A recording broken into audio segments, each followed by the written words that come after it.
of Mahatma Hansraj is that one should be a good person, but don't waste time in proving that. So when you say good person means what?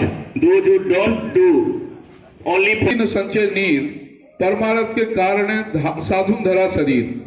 महात्मा हंसराज जी के ऊपर ये पंक्तियां सटीक बैठती हैं क्योंकि उन्होंने जीवन भर परमार्थ का ही कार्य किया।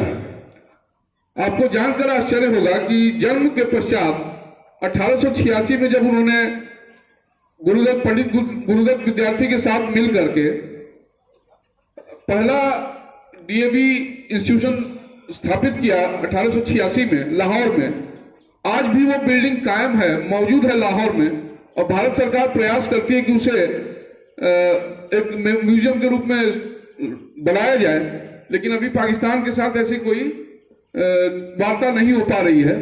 फिर भी हम लोग ये देखेंगे कि दयानंद एंग्लो वैदिक मूवमेंट अथवा ये कहें कि आर्य समाज का जो मूवमेंट था, महात्मा हंसराज जी ने गुरुदत्त विद्यार्थी जी के साथ मिलकर स्वामी दयानंद सरस्वती के विचारों से प्रभावित होकर 1886 में स्टार्ट किया।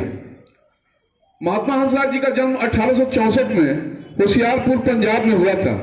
नाम से वो लाला हंसराज कहे जाते थे, लेकिन अपने व्यक्तित्व और कृतित्व की वजह से महात्मा की उपाधि उनको दी गई। वे पहले प्रधानाध्यापक थे डीएवी कॉलेज के और 25 वर्षों तक उन्होंने प्रधानाध्यापक का कार्य संपन्न किया। और आपको जानकर आश्चर्य होगा कि वो वेतन के रूप में केवल 1 रुपया ऑनरेरियम लेते थे और जीवन पर्यंत बिना वेतन के उन्होंने ये कार्य किया। परिवार में आर्थिक तंगी आ जाती थी, खाने पीने की समस्या आ जाती थी, लेकिन उनके बड़े भाई ने उनके परिवार का पूरा खर्च संभाल लिया, ये कहते हुए कि तुम और महान कार्य करो, तुम महान कार्य में जुटे हुए हो, इसमें तुमको विराम नहीं होना चाहिए। इसलिए हम ये देखते हैं कि जिस प्रकार उन्होंने त्याग और बलिदान की अप्रतिम उदाहरण प्रस्तुत किया। आप डीएवी गान में भी गाते हो, हंसराज से त्याग शक्ति ले।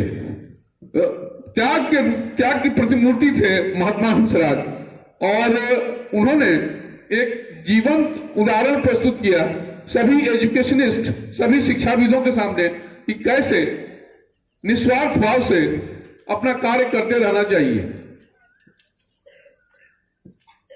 1938 में उनका देहांत हुआ, लेकिन उसके पहले उनके कुछ ऐसे कार्य हैं जो हम आपके सामने गिनाना चाहते हैं। बच्चों, आपको पता है राष्ट्रीय ध्वज में जो अशोक चक्र विद्यमान है वो उन्हीं का सजेशन था, महात्मा हंसराज का दिया हुआ सजेशन था, जो आज हम तिरंगे झंडे में अशोक चक्र को धारण करते हैं। इस प्रकार के व्यक्तित्व की सत कोटि नमन करना चाहिए और उनके जीवन से प्रेरणा लेकर हमें अपने जीवन को एक आदर्श जीवन के रूप में स्थापित करना चाहिए। देश और समाज के लिए कैसे एक शिक्षा के क्षेत्र में अपने योगदान के द्वारा हम एक उदाहरण प्रस्तुत कर सकते हैं। महात्मा हंसराज उसके जीते जागते उदाहरण है। आज उनके जन्मदिन पर सत नमन।